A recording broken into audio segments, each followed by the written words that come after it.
আসসালামু আলাইকুম, সকলকে আজকের ক্লাসে স্বাগতম।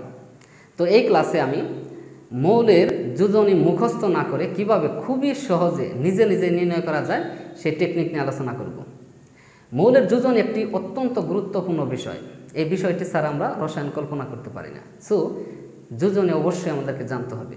তাই এই ক্লাসটি না টেনে যদি পুরোপুরি আমরা দেখি তাহলে আর সামনে কখনো যোজন নিয়ে আমাদের কোনো সমস্যায় পড়তে হবে না। তো চলো দুইটা টাইপে এই যোজনী আমরা নির্ণয় করব।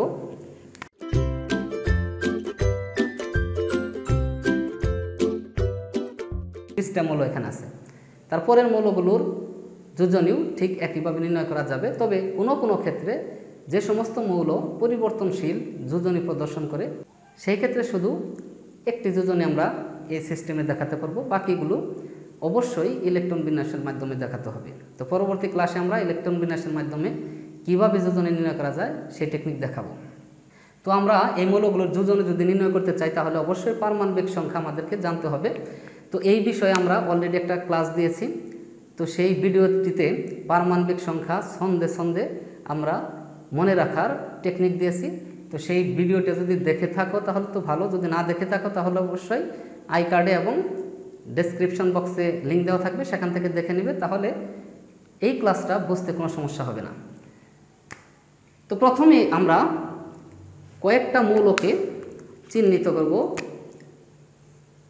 এই একটা মৌল চিহ্নিত করলাম, তারপরে এখান থেকে শুরু করে 8 নাম্বার মৌল 1 2 3 4 5 6 7 8, অর্থাৎ এই 8 নাম্বার মৌল এভাবে আমরা চিহ্নিত করব। এরপরেও যখন আমরা নিজেরা করব, অর্থাৎ 8টা পরপর। তারপরে আবার 8 নাম্বার মৌল 1 2 3 4 5 6 7 8, তাই 8 নাম্বার মৌল আমরা চিহ্নিত করলাম। ওকে, এই 3টে মৌল হচ্ছে নিষ্ক্রিয় মৌল, অর্থাৎ নিষ্ক্রিয় গ্যাস। এদের যোজনী নেই, এদের যোজনী হচ্ছে 0।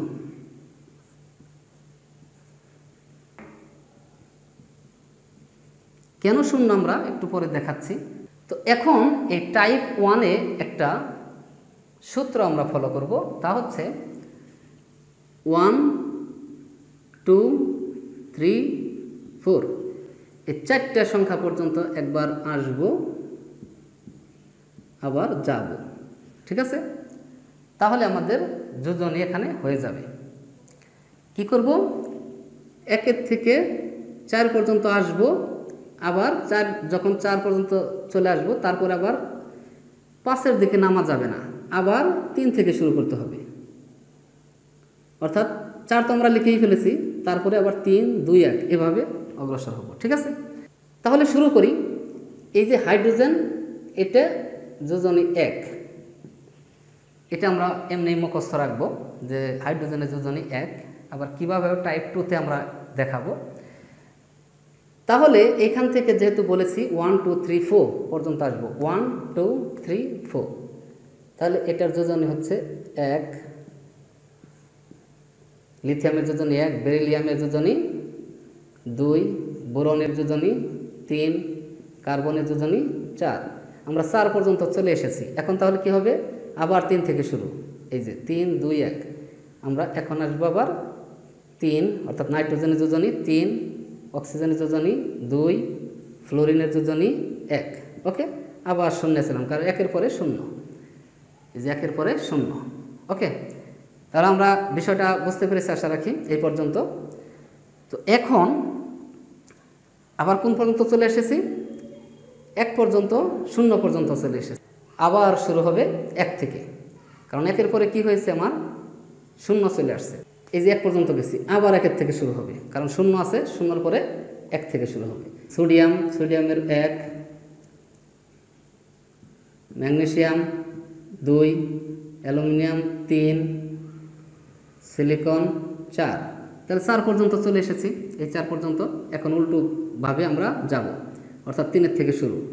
তাহলে ফসফরাস 3, সালফার 2, ক্লোরিন 1। ওকে, আবার 0-তে চলে আসলাম।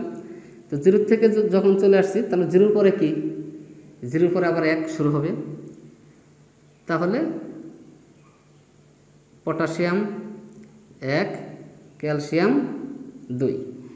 তাহলে 20টা মৌলর যোজনে আমরা মুহূর্তের মধ্যে বুঝে ফেললাম, মুখস্থ করার কোনো প্রয়োজন নেই। আশা রাখি বিষয়টা ভালো লেগেছে। তো ভালো লাগলে অবশ্যই একটা শেয়ার দিয়ে এবং একটা লাইক দিয়ে ভিডিওটির দ্বিতীয় টাইপ বা 2 নাম্বার টাইপ দেখা শুরু করব। তো 2 নাম্বার টাইপে এখন আমরা যোজনে কিভাবে নির্ণয় করব। টাইপ নাম্বার 2, যে কোনো টাইপেই হোক আমি যোজনে নির্ণয় করতে পারলেই হলো। টাইপ 2, টাইপ 1 দুইটাই জানতে হবে তা না, তবে জানলে আমাদের কাছে সহজ হবে যে কোনভাবে করলে আমাদের যোজনে নির্ণয় করা সহজ সেটা আমরা নির্ধারণ করতে পারবো। তো টাইপ 2তে আমরা কিভাবে তাহলে করি দেখি। আমরা এইখানে একটা বিষয় আমরা মনে রাখবো, সেটা হচ্ছে ইলেকট্রন বিন্যাসের একটা সূত্র আছে, আমরা জানি 2n²। ঠিক আছে, তো এইটার ক্ষেত্রে খোলক সংখ্যার থেকে আমরা চিন্তা করি যে n হচ্ছে খোলক সংখ্যা, যদি 1 হয় তাহলে n এর মান আমরা 1 বসাবো, তাহলে হচ্ছে 2। যদি 2 হয় তাহলে হচ্ছে 8, কারণ 2 × 4, 4 × 8। যদি 3 হয় তাহলে মান হয় 18। তো এইভাবে আমরা অগ্রসর হব। আবার 4 হলে 4 × 4 = 16, 16 × 32, এটার মান হয়ে যাবে। ঠিক আছে, আশা রাখি এই বিষয়টা আমরা বুঝতে পেরেছি। তো এখন এই 20টা মৌলের ক্ষেত্রে আমাকে এই 2টা পর্যন্ত জানলেই হবে, 18 না জানলেও হবে, তবে তারপরে হলে ধীরে ধীরে আমাদের 30 পর্যন্ত যখন করব তখন 18 জানার প্রয়োজন আছে। তো এখন এগুলোর যদি আমরা যোজনে নির্ণয় করতে চাই তাহলে কি জানা প্রয়োজন? পারমাণবিক সংখ্যা। তো এইটার পারমাণবিক সংখ্যা কত? 1, এটা 2, এটা 3, এটা 4, এটা 5, এটা 6, 7, 8, 9, 10।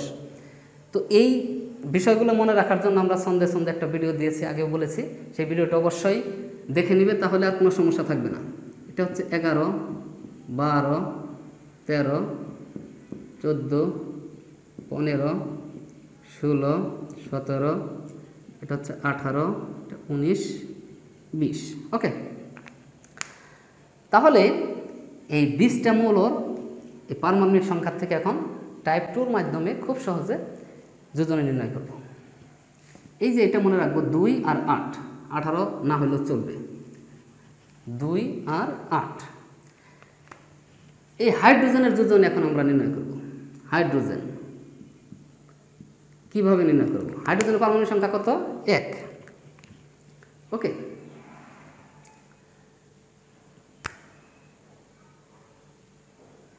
শুধুমাত্র এই বিষয় থেকে যে যোজনে নির্ণয় করব তা নয়, আরেকটা বিষয় নির্ণয় করব, সেটা হচ্ছে ধাতু ও ধাতু। এই 2টা বিষয় আমরা নির্ধারণ করতে পারবো। তাহলে দেখি হাইড্রোজেনের পারমাণবিক সংখ্যা কত? 1। ওকে, 1 থেকে প্রথমে আমরা ওই যে বলেছিলাম 2 আর একটা হচ্ছে 8, এই 2টা বিষয় বিয়োগ করতে থাকবো। তাহলে প্রথমে হচ্ছে 2 বিয়োগ করব, থাকবে -1। ওকে, যেহেতু এখানে -1 হলো, আর বিয়োগ যাওয়ার প্রয়োজন নেই, কারণ 8 তো এখানে নাই, 2 দিলেই হয়ে গেল। কারণ যদি রেজাল্ট 4 পর্যন্ত হয় তাহলে আর বিয়োগ করব না, এটা আমরা খেয়াল রাখবো, 4 পর্যন্ত। ঠিক আছে, তাহলে হাইড্রোজেনের যোজনই 1, কিন্তু এখানে মাইনাস আসছে, তাহলে মাইনাস দ্বারা বোঝা যাচ্ছে যে এরা ইলেকট্রন গ্রহণ করে, ফলে এরা হচ্ছে অধাতু। তাহলে এটা কি? অধাতু। তাহলে আমরা বুঝে ফেললাম এই প্রক্রিয়ার মাধ্যমে যে হাইড্রোজেন একটা অধাতু। ওকে, এখন যদি আসি হিলিয়ামের ক্ষেত্রে, যদি আমরা চিন্তা করি হিলিয়াম কি হবে? হিলিয়ামের ক্ষেত্রে হচ্ছে 2 থেকে যদি আমরা 2 বাদ দেই, কারণ প্রথমেই তো বলেছে 2 দেবো বাদ, তাহলে 0 আসে। এই যে রেজাল্ট 0, এই জন্য হিলিয়ামের যোজনই 0। ওকে, আর এটা ধাতু না, অধাতু না, এটা হচ্ছে নিষ্ক্রিয় মৌল। এখন আসি লিথিয়াম 3 থেকে আমরা 2 বাদ দিলাম, হইল 1, তাহলে লিথিয়ামের যোজনই হচ্ছে 1 মিলে গেল। এখন এটা প্লাস আসছে, এটা আসছে কি? প্লাস, ফলে এটা একটা ধাতু। ক্লিয়ার? আমরা ধাতু নির্ণয় করতে পারলাম, অধাতু নির্ণয় করতে পারলাম। এখন আসে বেরিলিয়ামের ক্ষেত্রে কি? 4, 4 থেকে আমরা 2 বাদ দেব। ওকে, বাদ দিলে হলো কত 2। তাহলে বেরিলিয়ামের যোজনী 2, এখানেও 2 পেলাম এবং এরা ধাতু, কারণ এখানে প্লাস আসছে। এখন আসি বোরন। বোরনের 5 থেকে আমরা 2 বাদ দিলাম, তাহলে কত হবে 3। যেহেতু এটা প্লাস, অতএব বোরনও একটা ধাতু, যদিও এটা অপধাতু হিসেবে পরিচিত, তো এটা আমরা ধাতু হিসেবে চিহ্নিত করব। কার্বনের হচ্ছে 6 থেকে আমরা 2 বাদ দিলাম, তাহলে 4। যদি আমরা এটাকে ভাবি যে আরও বাদ দিলাম 8, তাহলে -4 হলো, তো সেই ক্ষেত্রে এটা অধাতু হিসেবে গণ্য হবে। নাইট্রোজেনের 7 থেকে 2 বাদ দিলাম, রইল 5। যেহেতু এটা 4-এর উপরে আছে, তো আবার আমরা 8 বাদ দেব, থাকবে -3। তাহলে এটা হচ্ছে অধাতু, তার যোজনী হচ্ছে 3। ওকে, আসি অক্সিজেন। তো অক্সিজেনের ক্ষেত্রে এখানে আছে 8, বাদ দিলাম 2, বাদ দিলে কত থাকে। এগুলো কিন্তু আমরা মনে মনে করে ফেলবো, এখন জাস্ট দেখাচ্ছি। এটা মনে মনে আমাদের শেষ হয়ে যাবে মুহূর্তের মধ্যে, 2 সেকেন্ডের মধ্যে আমরা এটা করে ফেলবো। 6 থেকে আবার 8 বাদ, -2, অর্থাৎ এটা হচ্ছে অধাতু আর যোজনী 2। তো এভাবে ফ্লোরিন, নিয়ন সব যদি করি একইভাবে হবে।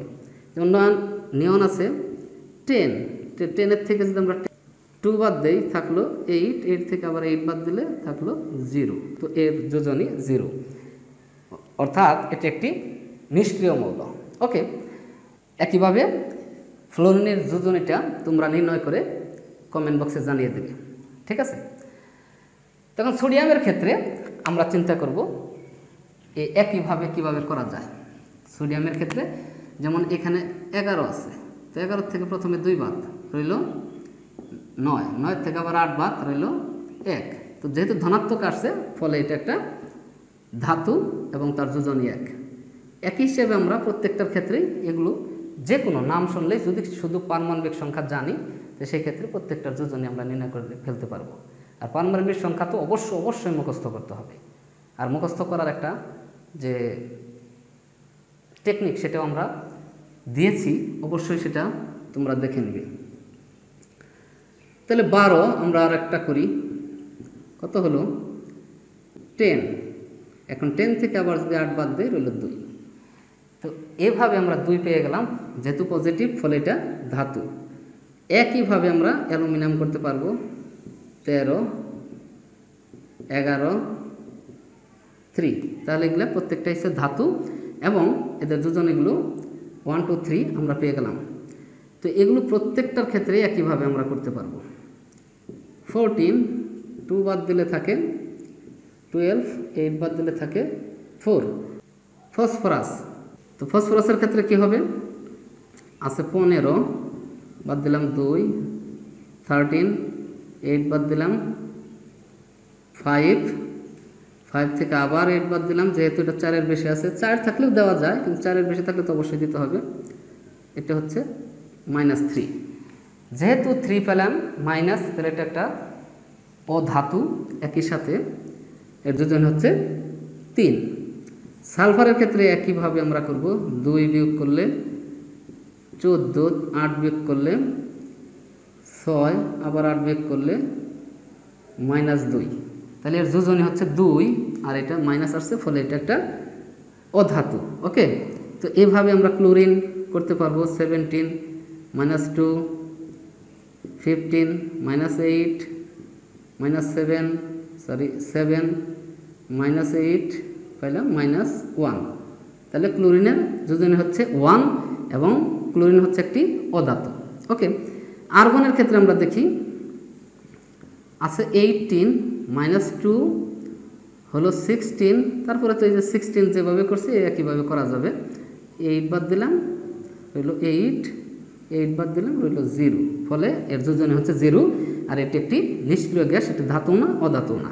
পটাশিয়াম, তো পটাশিয়ামের ক্ষেত্রে কি, 19 থেকে আমরা 2 বাদ দেব, 17, 8 বাদ দিলাম, প্রথমে তো 8 বাদ, কত হলো 11, আবার 8 বাদ দিলে 9, আবার 8 বাদ দিলে 1 থাকে। যেহেতু এটা ধনাত্মক, ফলে এটা হচ্ছে একটা ধাতু, এর যোজনী 1 পেয়ে গেলাম। তো একইভাবে ক্যালসিয়াম 20 মাইনাস 2 রয়ে গেল 18 মাইনাস 8 10 মাইনাস 8 2। তাহলে ক্যালসিয়ামের যোজনী 2, একই সাথে এটা একটা ধনাত্মক, ফলে এটা একটা ধাতু। তো একই সাথে আমরা এই সূত্র দুইটার মাধ্যমে যোজনী তো নির্ণয় করতে পারলামই, সাথে ধাতু এবং অধাতু কিনা সেই মৌলগুলো, সেই বিষয়টাও ক্লিয়ার হয়ে গেলাম। তো আশা রাখি এই ভিডিওটি তোমাদের কাছে ভালো লেগেছে। যদি ভালো লেগে থাকে তাহলে অবশ্যই লাইক, শেয়ার এবং কমেন্ট করবে। একই সাথে আমার চ্যানেলটিতে যারা এখনও সাবস্ক্রাইব করা নাই তারা এখনই সাবস্ক্রাইব করে নেবে এবং পাশে থাকা বেল বাটনটিতে চাপ দিয়ে রাখবে।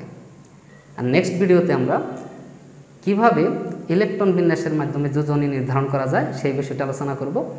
তো ভিডিওটি দেখার আমন্ত্রণ রইল। ধন্যবাদ সকলকে। আসসালামু আলাইকুম।